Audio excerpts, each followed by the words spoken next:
Se você quiser sentar mais perto para ouvir melhor, ou ver melhor, fique à vontade. A televisão é grande, mas eu não enxergo lá de trás o que está escrito aqui, mas se você estiver enxergando, tudo bem. Nós estamos falando sobre a salvação pela graça. Estamos falando sobre os vários elementos que compõem a salvação e o que Deus faz, ou qual caminho o Espírito Santo segue para colocar o Evangelho dentro do nosso coração. Na semana passada, nós falamos sobre o chamado do Evangelho, o convite para receber a Cristo. E mostramos que, apesar de crermos na graça irresistível, na soberania de Deus e na eleição, não há nada nas Escrituras que diz e ensina que nós podemos descansar porque Deus vai salvar de qualquer jeito. Pelo contrário, a Bíblia sempre diz que Deus, quando Ele predetermina as coisas, ou Ele predestina as coisas, Ele predestina o fim, aonde Ele quer chegar, mas Ele predestina também o meio, como Ele vai chegar até lá. E o meio para que os eleitos conheçam o Evangelho e experimentem a salvação é a pregação, que nós chamamos de o chamado do Evangelho. E falar de Cristo e do Evangelho e da salvação para as pessoas. Agora, um outro elemento relacionado a isso é o que nós chamamos de vocação eficaz. Como que esse chamado que vem de fora, por meio da voz, da pregação, o chamado externo, ele vem e cai no coração e faz efeito. Como explicar o fato de que nem todos os que ouvem o chamado do Evangelho o aceitarão? Essa é uma doutrina que quem tem ensinado com bastante insistência e especificamente são os calvinistas. E a igreja presbiteriana é uma igreja que adota o sistema de doutrina calvinista ou a teologia reformada para explicar como que isso acontece. Se Deus predestina, Ele não predestina todo mundo. Agora, se Ele manda a gente falar a todos, por que nem todos o aceitam? E uma das questões está relacionada ao fato de que Deus aplica de forma eficaz no coração daqueles que Ele escolheu a mensagem do Evangelho. Quando nós comparamos o que nós ensinamos sobre a vocação eficaz e outros sistemas de doutrina, como o católico romano e o sistema arminiano, que é o que toma conta da imensa maioria das igrejas evangélicas brasileiras, eles não concordam conosco. Os semipelagianos, que são os católicos, eles falam que todo mundo tem uma fé inicial, que possibilita ouvir e aceitar o Evangelho. Embora Deus é que salve, Deus só salvará se o homem decidir receber o Evangelho. Para explicar isso de forma teológica, o semipelagianismo disse que o homem tem uma fé inicial, ele dá o primeiro passo e Deus faz todo o resto. É dessa forma que os católicos romanos ensinam então que a salvação é de Deus. Nós damos o primeiro passo e Deus faz o resto. Ele cumpre todos os passos que a Escritura ensina sobre isso.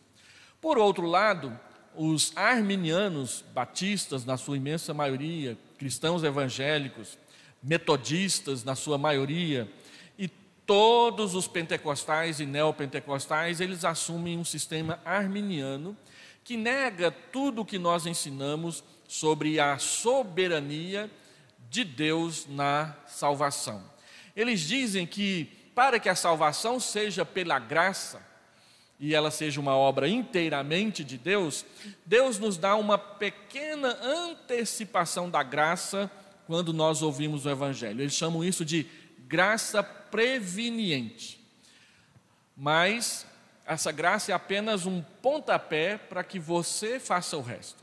No catolicismo, nós começamos e Deus termina. No arminianismo, Deus começa e nós terminamos. No calvinismo, Deus faz tudo. Essa é a diferença desses três ramos quando se fala da salvação. No catolicismo, nós começamos e Deus termina a salvação por meio da cruz e todo o resto. No arminianismo, Deus dá uma pequena graça, mas todo o resto somos nós que aceitamos ou não. No calvinismo, Deus faz todo o processo da salvação e nós o recebemos pela fé somente. Então, católicos e arminianos afirmam que a aceitação do convite do Evangelho, em última instância, ela é uma obra exclusivamente da vontade do ser humano. Os primeiros dizem que as pessoas podem dar o primeiro passo com uma fé inicial, e o segundo grupo diz que Deus dá uma medida da graça para ajudar no começo, a graça preveniente.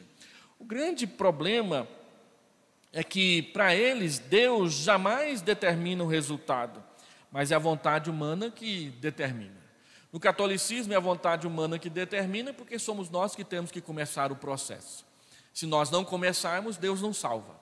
E no arminianismo, embora Deus dê um pontapé para despertar a fé, nós é que fazemos o resto. Se nós não fizermos, Deus não salva. Mas o que a Bíblia diz é que Deus nos encontrou mortos nos nossos delitos e pecados.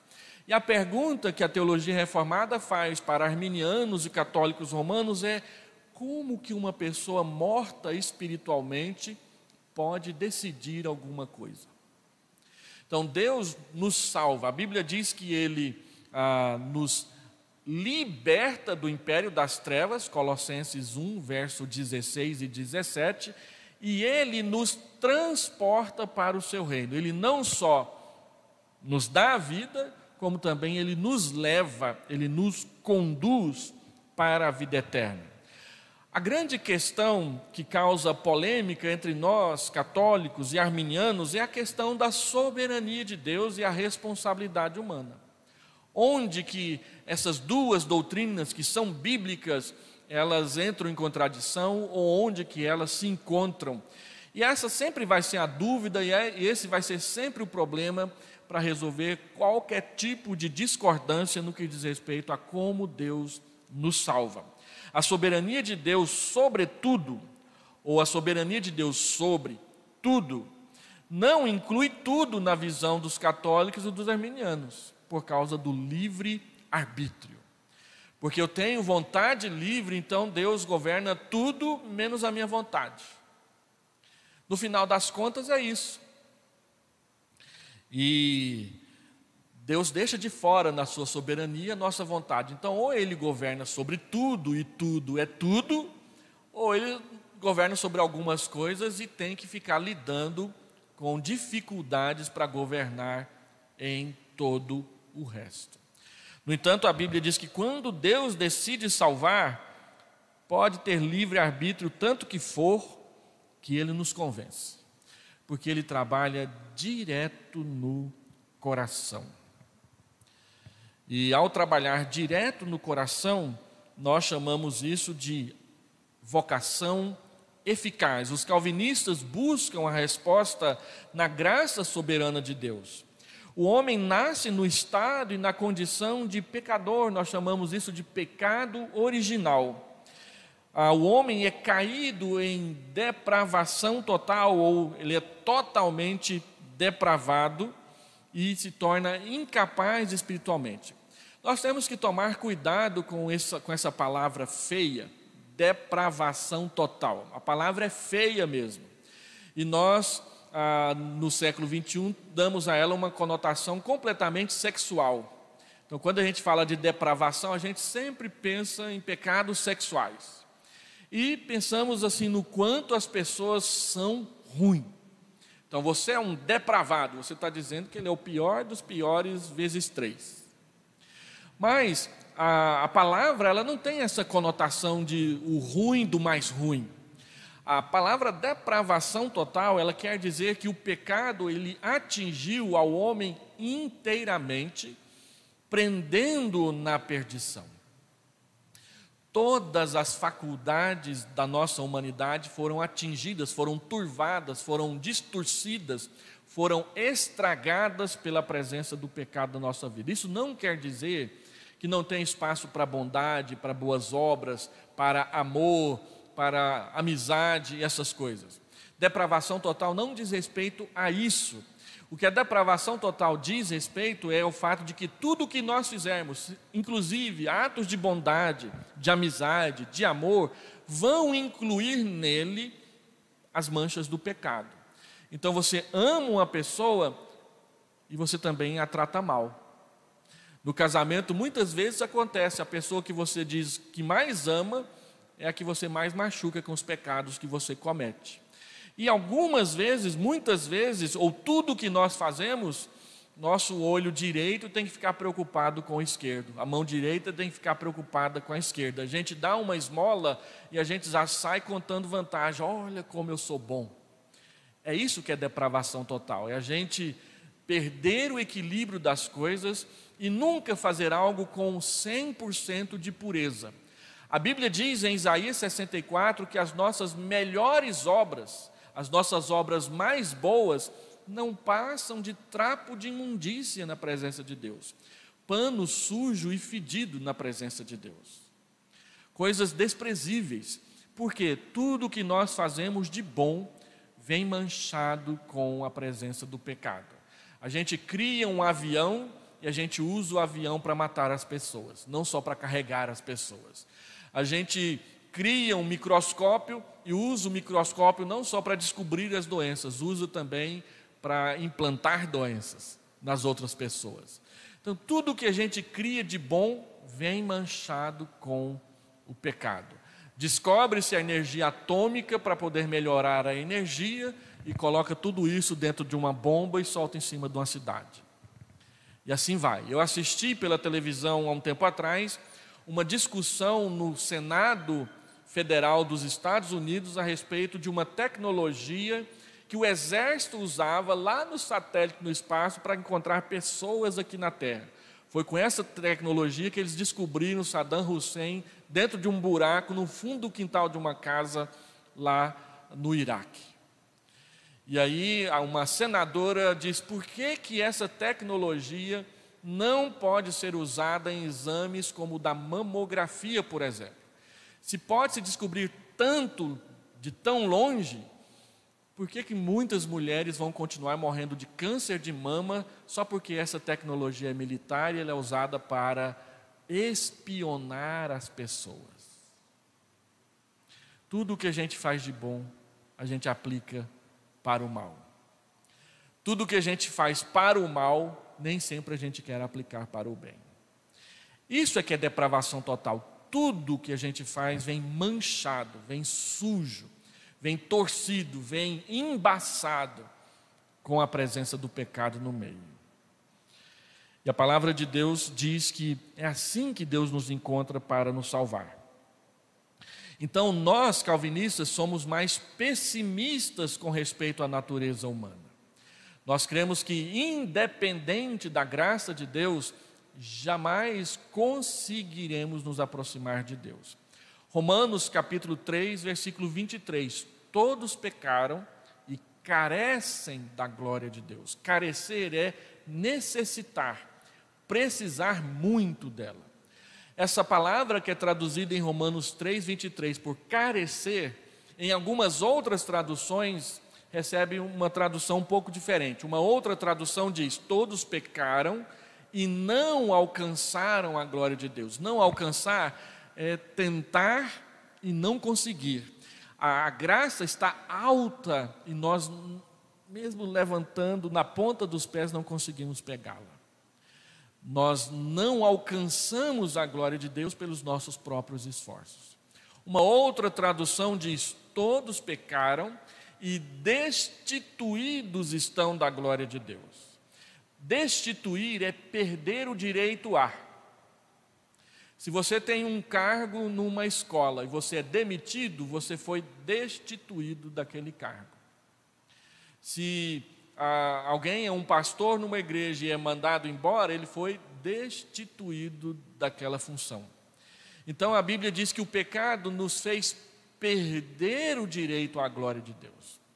Então essas 3 traduções mostram o que é a depravação total: é perder a glória, é não alcançar a glória e é carecer, necessitar, precisar da glória de Deus.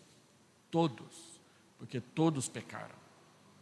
Então nós entendemos que se não houver uma obra especial do Espírito Santo no coração da pessoa, ela por si mesma jamais entregará a sua vida a Jesus. Então Deus começa o processo e Deus realiza todo o processo da nossa salvação. Até mesmo continuar na fé, a perseverança é algo que nós carecemos de uma ação do Espírito Santo na nossa vida. Perseverar em santificação é algo que nós precisamos de uma ação do Espírito Santo na nossa vida, porque a nossa tendência natural é inclinar-se para o mal e cada vez mais entrar para dentro do mal. Se Deus não refreia, se Deus não nos livra, nós vamos nos afundando cada vez mais. E a palavra de Deus então diz que essa obra no interior do coração do homem é uma vocação interior ou uma vocação eficaz. Alguns autores gostam de falar de uma vocação interior, mas essa expressão interior, fazendo um contraste com o chamado do Evangelho, que é externo, fora de nós, Deus nos chama pela pregação e Deus nos chama internamente por uma vocação interior. Mas a palavra interior não é tão boa, porque quando você lê, por exemplo, a parábola do semeador, você vai ver que há dificuldades. Na parábola do semeador diz que a semente cai no coração. Então ela diz que a semente cai no nosso interior, mas nem sempre ela frutifica, ela só frutifica quando ela cai na boa terra. Mas ela caiu no interior. É interessante que a semente que cai entre os espinhos e que cai entre as pedras, ela nasce, ela começa a crescer, mas são as perseguições e são os cuidados do mundo que fazem com que ela morre. Ah, pastor, então ele foi salvo e perdeu a salvação? Não. A sua fé, ela não durou. E ela não durou por quê? Porque não havia uma ação do Espírito Santo agindo para que ela fosse adiante. O terreno não foi bom. Então Deus, ele tem que preparar também o terreno. Quando nós vamos fazer uma horta em casa, a gente tem que preparar o terreno, porque senão não vai para frente. Se você não cuida das suas plantinhas lá no seu jardim, elas morrem. Tem que estar sempre cuidando. Eu fui convertido na Igreja Presbiteriana Pioneira de Anápolis, na época que o reverendo Crisógono Moreira Coelho era o pastor. Quem conheceu o reverendo Crisógono sabe que ele era amante das orquídeas. Ele tinha um orquidário na sua casa, e sempre que aquelas orquídeas floresciam, ele as levava para a igreja e durante a semana elas enfeitavam o templo. Era cada uma mais linda do que a outra. Ele tinha orquídeas raríssimas. E quando elas floresciam, aquelas flores grandes, bonitas, lindas, que só floresciam uma vez por ano, ele levava para a igreja. E eu caí na bobagem de ir lá e falar assim: só me dá uma sementinha? Só me dá uma mudinha?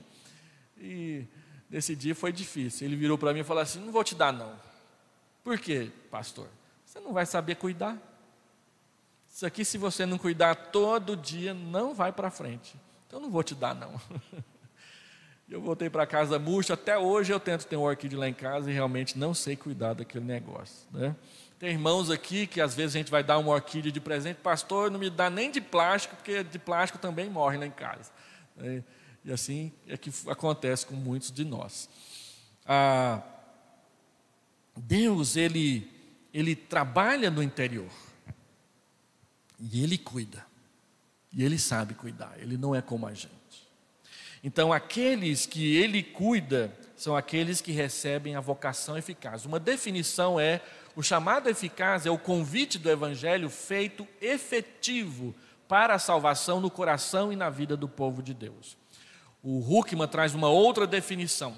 A vocação eficaz é a ação soberana de Deus por meio do Espírito Santo, pela qual ele habilita o ouvinte do convite do Evangelho a responder ao apelo em arrependimento, fé e obediência.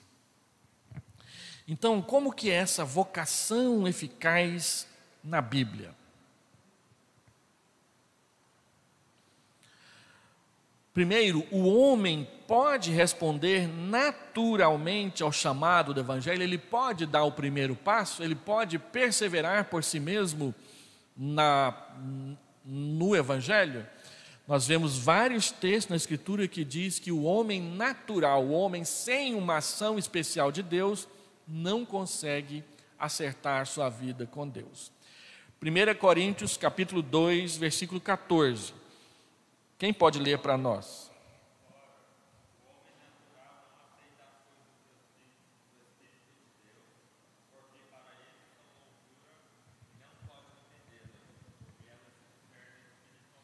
Então, o homem natural, ele não aceita as coisas do Espírito, ele acha que são loucura, e os judeus acham que são escandalosas.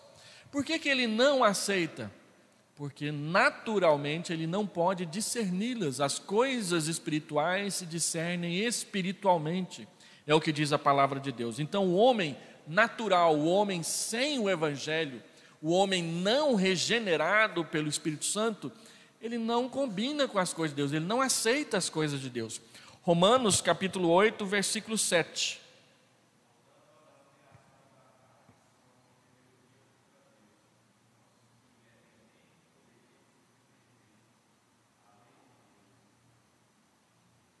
Então, observe o que Paulo está falando aí. O pendor da carne é inimizade contra Deus.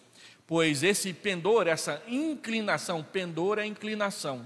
Essa inclinação da natureza humana pecaminosa, que a Bíblia chama de carne, não está sujeita à lei de Deus. E Paulo arremata: nem mesmo pode estar. Versículo 8: portanto, os que estão na carne não podem agradar a Deus. Aqueles que vivem uma vida natural, sem Deus, não podem agradá-lo, não conseguem fazê-lo, estão em rebelião contra Deus.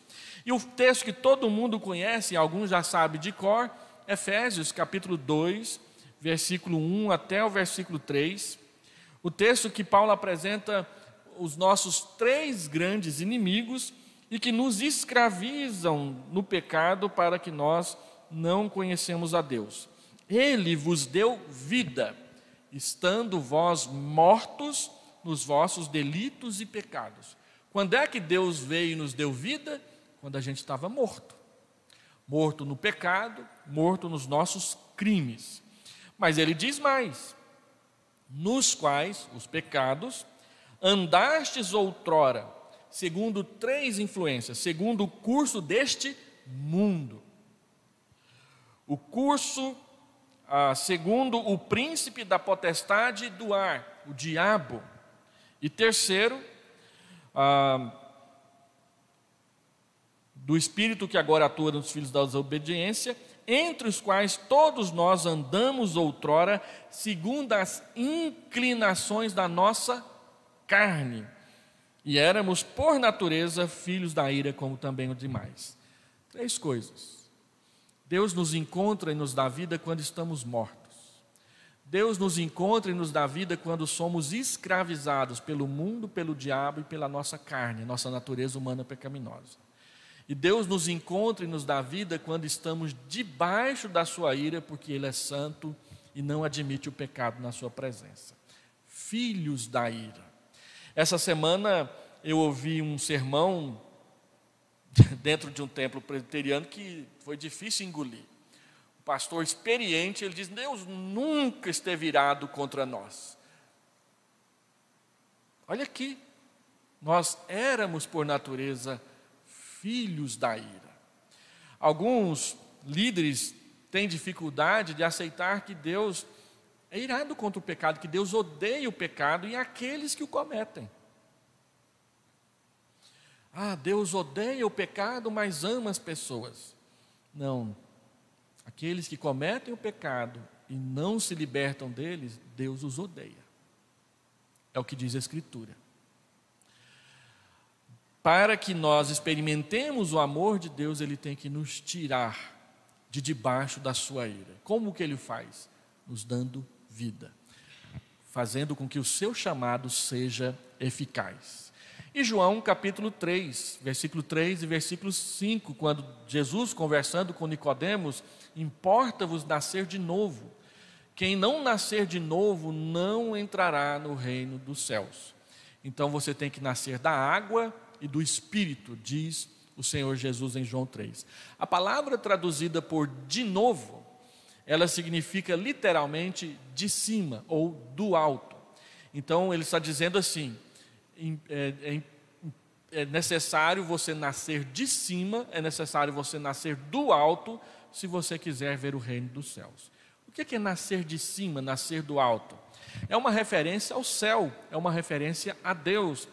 Para que eu possa ver o reino de Deus, eu tenho que nascer de Deus, do Espírito.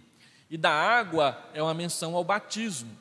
Quando nós nascemos de Deus, nós tornamos isso público e visível perante os olhos das pessoas quando nos submetemos ao batismo. Não é que o batismo salva. Nascer da água é tornar público aquilo que aconteceu no coração. Essa é a nossa definição de sacramento. O sacramento é um sinal visível e sensível, que você pode ver, que você pode sentir, de uma graça invisível, mas real, que aconteceu no coração. Como que as pessoas vão saber que eu fui salvo? Quando eu torno isso público no batismo. E aí vem uma pergunta para quem frequenta a igreja há muito tempo, diz que entregou a vida para Jesus, mas não quer ser batizado, não quer ser membro da igreja. Tem alguma coisa errada com você. Pastor, não preciso disso para ser salvo. Realmente, para ser salvo não precisa, mas para testemunhar precisa. É necessário confessar com a boca e crer no coração, diz Romanos 10, 9. Se com a tua boca confessares a Jesus e no teu coração creres que Deus o ressuscitou dentre os mortos, serás salvo. O que quer dizer que se eu não quero confessar publicamente numa cerimônia que eu entreguei a vida para Jesus, é porque eu ainda não o fiz. Eu tenho vergonha. Eu fui pastor de uma senhora idosa, com mais de 70 anos de idade, que ela se recusava a batizar. Eu tenho vergonha de ir lá na frente sozinha. Irmã, mas é preciso. Não, pastor, mas eu tenho vergonha. E na mesma igreja tinha uma outra senhora idosa, amiga dela, que não se batizava porque dizia que tinha medo de perder a salvação e não perseverar. Aí eu disse para ela assim, olha, se a fulana de tal for lá na frente com a senhora vai? Eu vou. E aí eu perguntei para a outra, se a outra está sempre com a senhora para ajudar a senhora a andar na fé, a senhora vai? Aí eu vou. Aí as duas foram, e o meu grande feito naquela igreja foi batizar as duas. Que não queria batizar, uma porque tinha medo de perder a salvação e a outra porque tinha vergonha de ir na frente da igreja sozinha. Resolvemos os problemas, eram amicíssimas uma da outra. Uma sustentava a fé da outra, como tem que ser na vida da igreja. Mas este momento precisa acontecer. Você precisa dizer com a sua voz que você entregou sua vida para Jesus na hora do batismo. Ok? Segundo, tem o ensino positivo da vocação eficaz. O ensino positivo está em 1 Coríntios, capítulo 1, versículo 22 a 24, quando Paulo, falando sobre a pregação do Evangelho,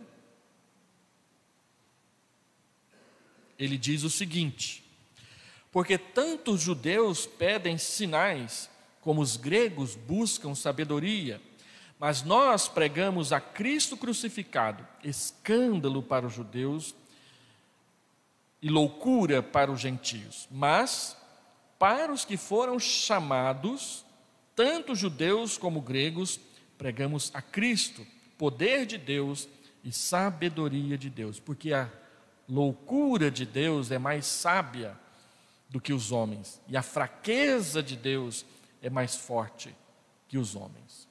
O que Paulo está dizendo aqui? Aqueles que são chamados, todos ouvem o Evangelho, mas só respondem ao chamado aqueles que encontram no Evangelho a sabedoria de Deus. Quem não recebe a ação do Espírito Santo no seu coração, considera o Evangelho como loucura, falta de sabedoria, ou como escândalo. Os judeus que queriam um Messias que salvasse Israel do poder romano, ficaram escandalizados no Cristo que foi morto na cruz pelo Império Romano. E os gregos, que achavam que eram os mais sábios da face da terra, acharam que era uma burrice, era uma falta de inteligência entregar a vida para Jesus. Mas aqueles que ouvem o Evangelho e o Espírito Santo age nos seus corações, veem na cruz a sabedoria de Deus. E a fraqueza de Deus por entregar o seu Filho na cruz é o grande poder que salva as pessoas do inferno. E aquela provável falta de sabedoria, de não governar, de não vir com poder, de não usar o poder, na verdade mostra o grande poder de Deus. Romanos capítulo 8, versículo 28 a 30, é um texto preferido dos presbiterianos da teologia reformada, porque é o grande texto que fala sobre a segurança da nossa salvação. E ele diz o seguinte: sabemos que todas as coisas cooperam, todas as coisas ruins e as coisas boas, todas as coisas cooperam para o bem daqueles que amam a Deus. Quem são esses? Daqueles que são chamados segundo o seu propósito. Porquanto, aos que de antemão conheceu, também os predestinou para serem conformes à imagem do seu Filho, a fim de que ele seja o primogênito entre muitos irmãos. E aos que predestinou, a esses também chamou. E aos que chamou, a esses também justificou. E aos que justificou, a esses também glorificou. Observe que o chamado, ele é colocado bem no meio da eleição, da justificação e da glorificação. De modo que aquele que ouve o chamado eficaz, ele é perdoado e ele é glorificado. Os verbos são todos colocados no passado. E o texto fala de como que uma coisa atrai a outra dentro da doutrina da salvação. Nós falamos isso para um rapaz que achava que se ele não perseverasse por conta própria, Deus não o salvaria. Nós lemos isso para ele e falamos: olha, não tem nada que nos separa do amor de Deus que está em Cristo Jesus. E ele disse: de fato, nada separa o amor de Deus de nós, nós é que separamos. E aí a gente fica sem entender como que nada separa e nós é que separamos. Nada quer dizer o que então? Nada é nenhuma coisa. E aí Paulo vai alistar: nem altura, nem profundidade, nem espada, nada, nem as coisas do presente, nem as coisas do futuro, nada, nem a morte nos separa daquele que nos escolheu, nos chamou, nos perdoou e nos glorificou. Ah, pastor, mas Deus não separa de nós, é nós que separamos dele. Mas o texto diz que não tem nada que separa. E aqui no texto não fala que não tem nada que separa Deus de nós, mas o homem pode se separar. Não tem nada no texto que diz que o homem pode separar de tudo que Deus faz por nós. A linguagem é muito simples, é muito clara, é muito fácil de compreender. Nada nos separa do amor de Deus que está em Cristo Jesus.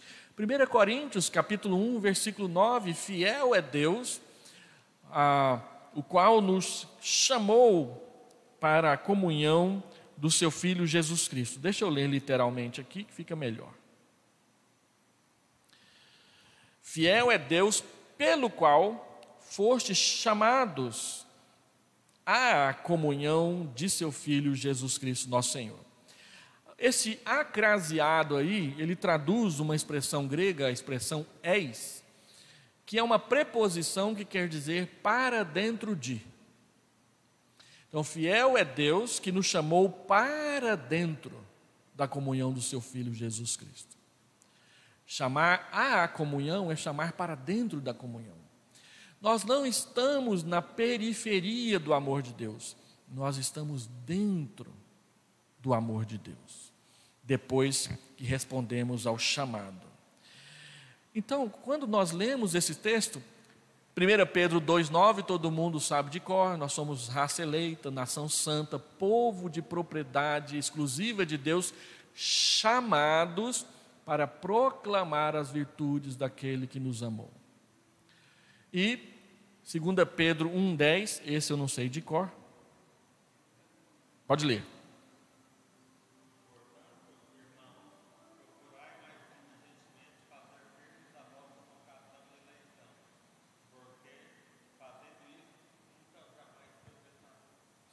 Então ele diz, olha, acho que eu abri o texto errado aqui.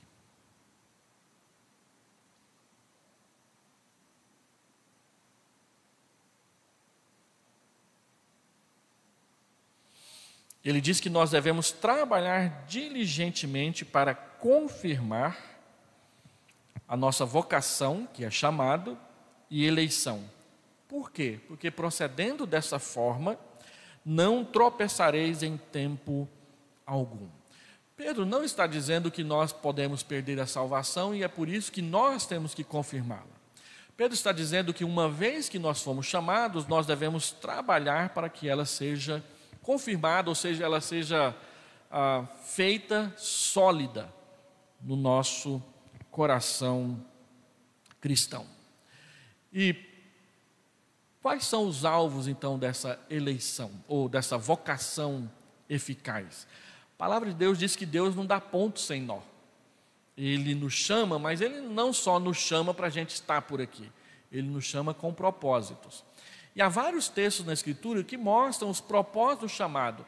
O chamado divino tem propósito definido. Nós somos chamados para a obediência, como nós falamos agora há pouco, mas não somente isso. 1 Coríntios 1,9 diz que nós somos chamados para estar dentro, no meio, vivendo na comunhão de Jesus Cristo. 1 Timóteo, capítulo 6, versículo 12, diz que nós somos chamados para dentro da vida eterna com Deus. 1 Tessalonicenses, capítulo 2, versículo 12, nós somos chamados ao reino e à glória de Deus. Aquela glória que a gente não alcança, Deus nos chama para ela pelo Evangelho. 1 Tessalonicenses 4, 7, 2 Timóteo 1, 9, diz que nós somos chamados a uma vida de santidade. Deus não nos salva só para nos salvar. Deus nos salva para vivermos dentro do seu propósito. E a palavra de Deus diz que a vontade de Deus para as nossas vidas é a santificação. Isso está muito claro em 1 Tessalonicenses, capítulo 4, versículo 7. Porquanto Deus não nos chamou para a impureza, e sim para a santificação. De sorte, quem rejeita essas coisas, não rejeita o homem, e sim a Deus, que também vos dá o Espírito Santo. Pastor, eu não sei qual é a vontade de Deus para a minha vida.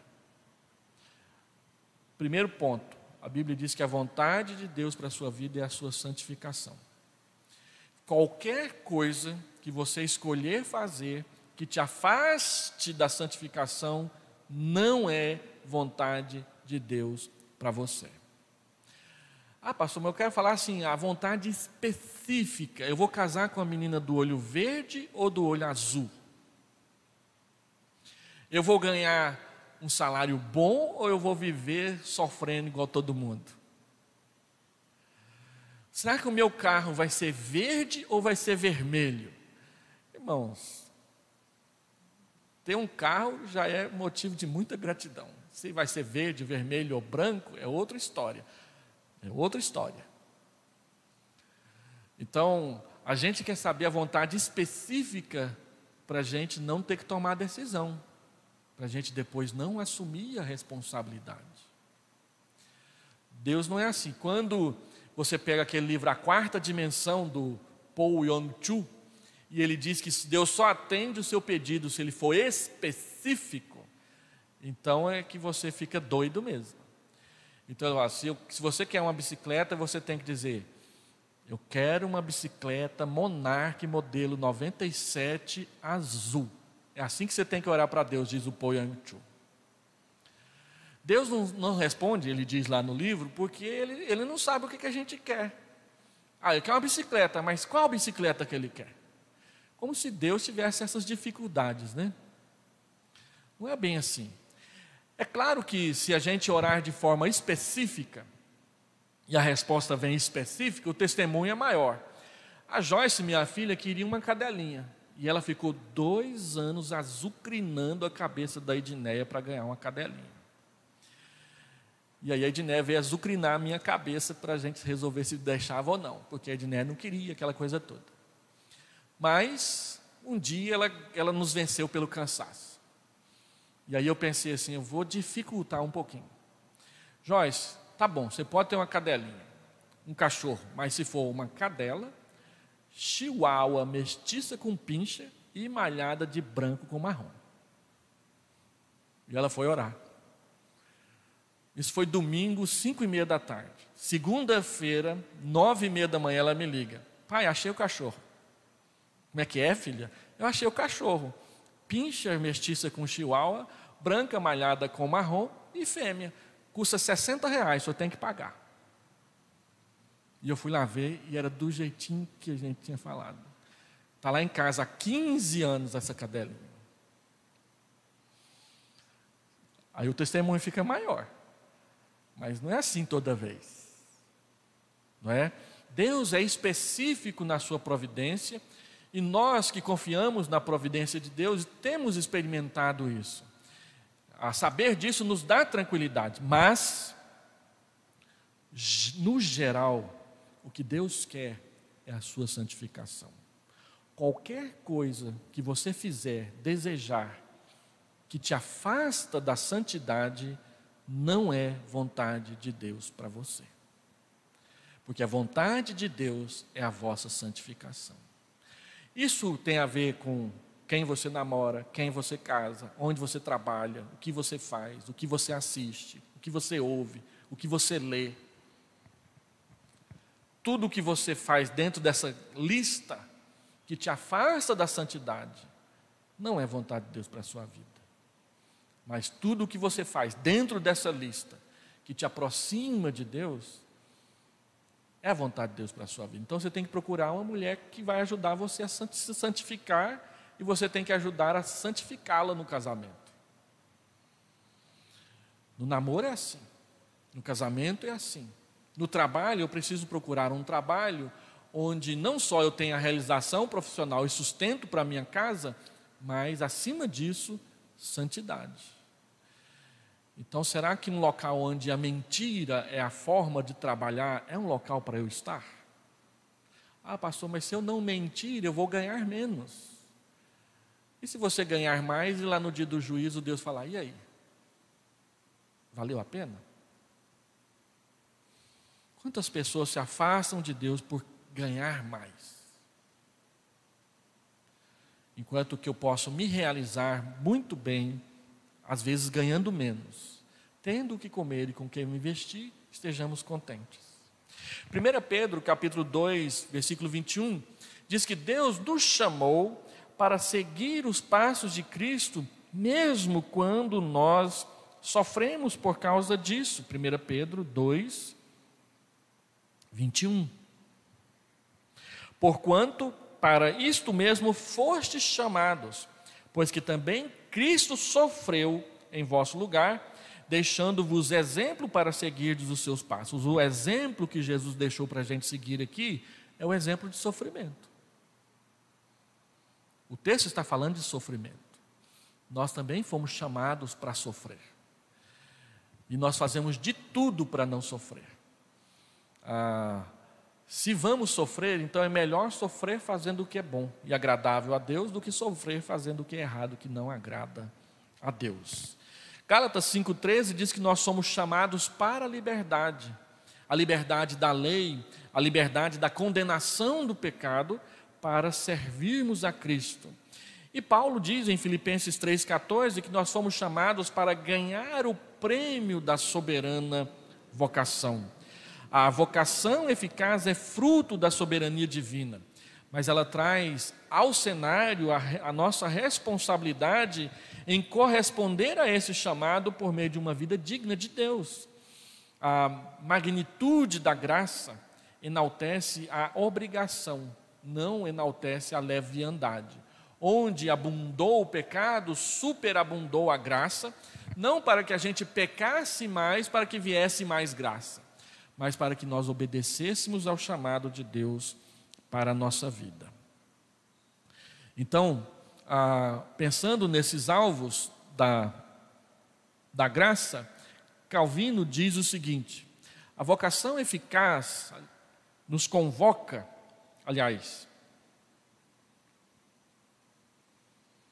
é o próprio Huckman que diz, a vocação eficaz convoca-nos a uma vida de qualidade distintiva, uma vida que é diferente, que nos separa moral e espiritualmente deste mundo mau. Usando a linguagem de Efésios 4:1, aqueles que são eficazmente vocacionados devem viver de modo digno da sua vocação. Todos os que são eficazmente chamados se voltam para Deus em arrependimento e fé. O chamado externo da pregação se une ao chamado interno da regeneração, produzindo o arrependimento e a fé que nos levam a abraçar o Evangelho. Olha o que o Santo Agostinho, que eu contei a história dele aqui, falou sobre isso. Quando, portanto, o Evangelho é pregado, alguns creem, alguns não creem.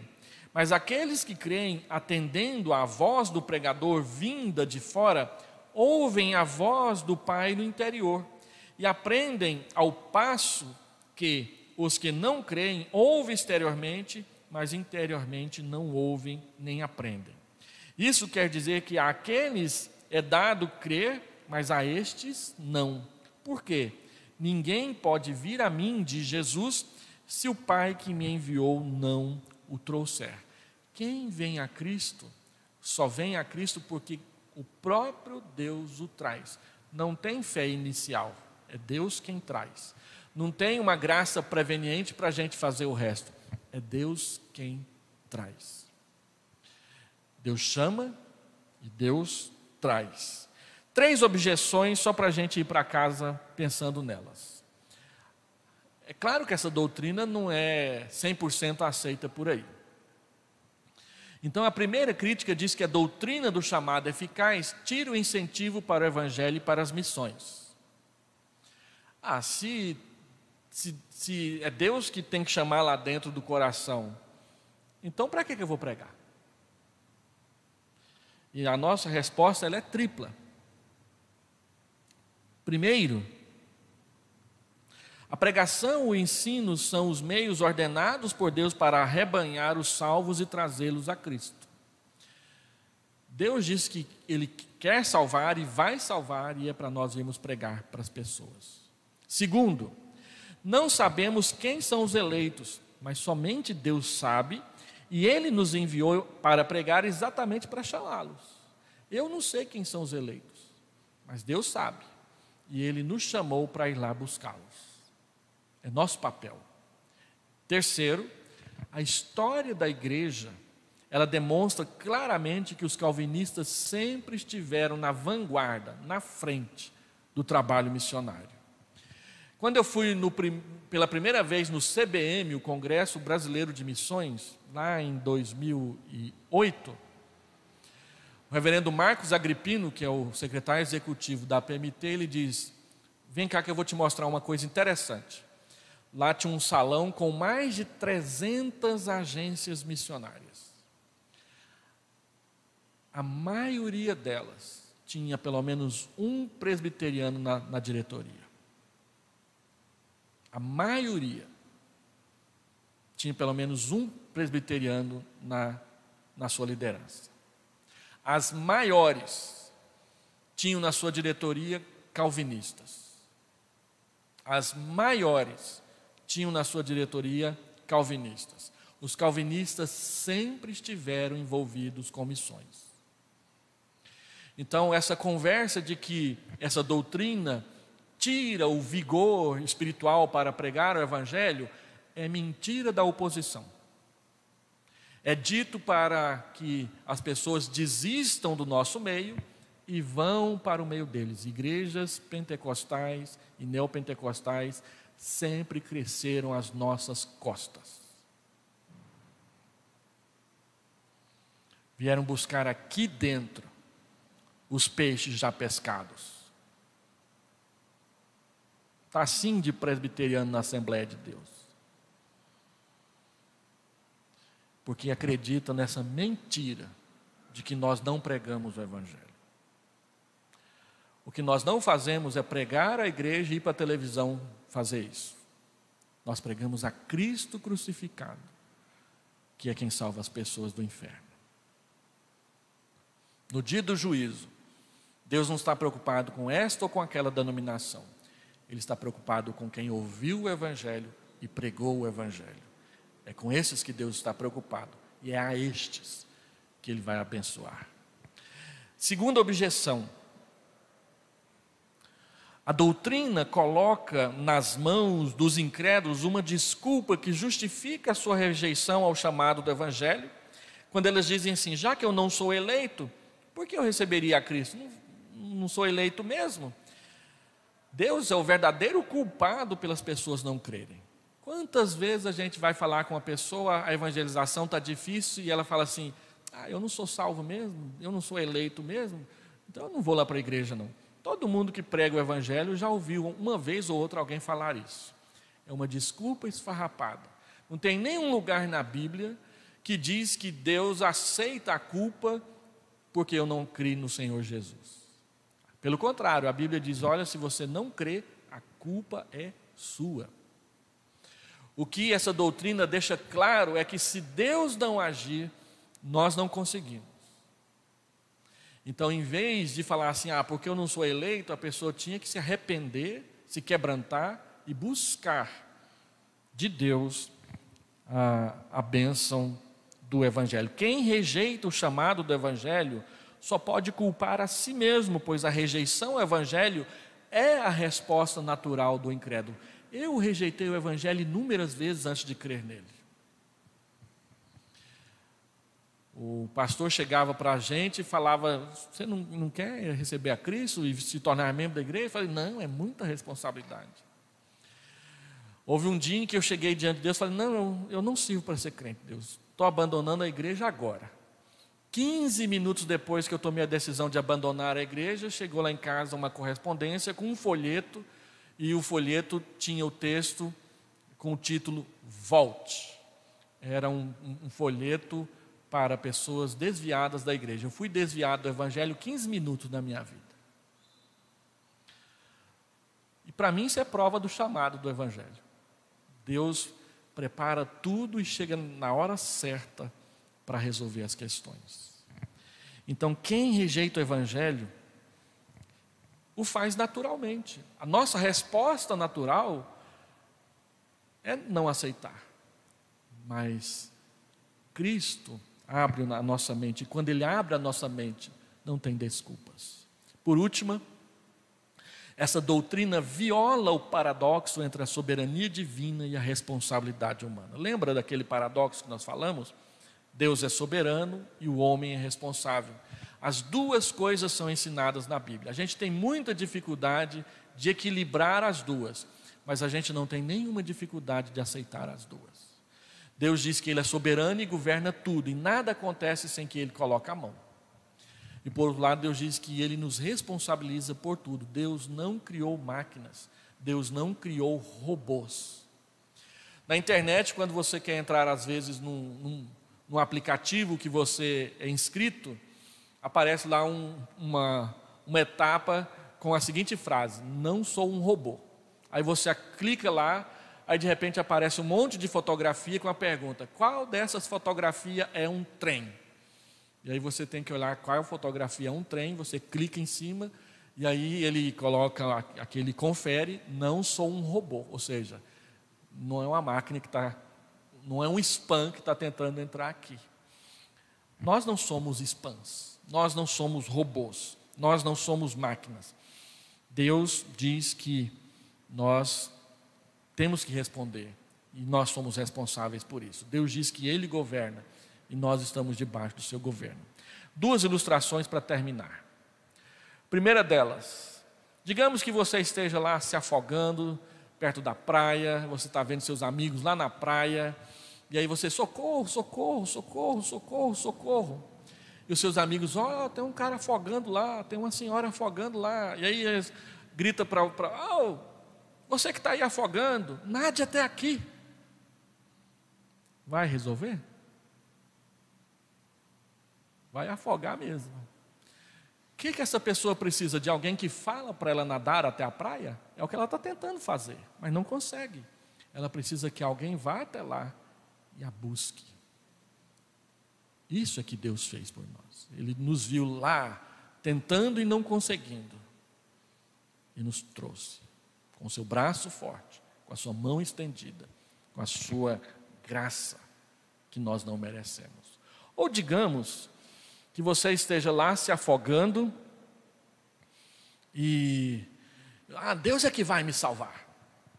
E aí aparece alguém e joga uma boia. Você, não quer boia não, Deus é que vai me salvar. Aí de repente aparece a lancha do corpo de bombeiros, da guarda costeira. Não, é Deus que vai me salvar, tira esse barco daqui. E afogando. Daí vem o helicóptero, manda aquela corda maravilhosa dos filmes. Tira esse helicóptero daqui, Deus é que vai me salvar. E aí você morre afogado, chega lá no céu, o senhor não me salvou, o senhor é culpado de eu ter morrido. Ele diz, eu te mandei uma boia, eu te mandei uma lancha, eu te mandei um helicóptero, você não quis. Muitas pessoas são assim, Deus está todos os dias falando a elas, e ela está dizendo que não, que não, que não. Não é Deus que está matando essas pessoas. São elas que estão rejeitando o Evangelho. Você é dessas? Ou você já recebeu o Evangelho no seu coração? Se você já recebeu o Evangelho no coração, não há motivo para se orgulhar e ficar com o nariz empinado e com o cabelo emproado. É motivo de agradecer. Porque ouvir o Evangelho pela primeira vez produziu, primeiro, arrependimento, tristeza pelo pecado. E segundo, fé para receber o Evangelho. Vamos orar?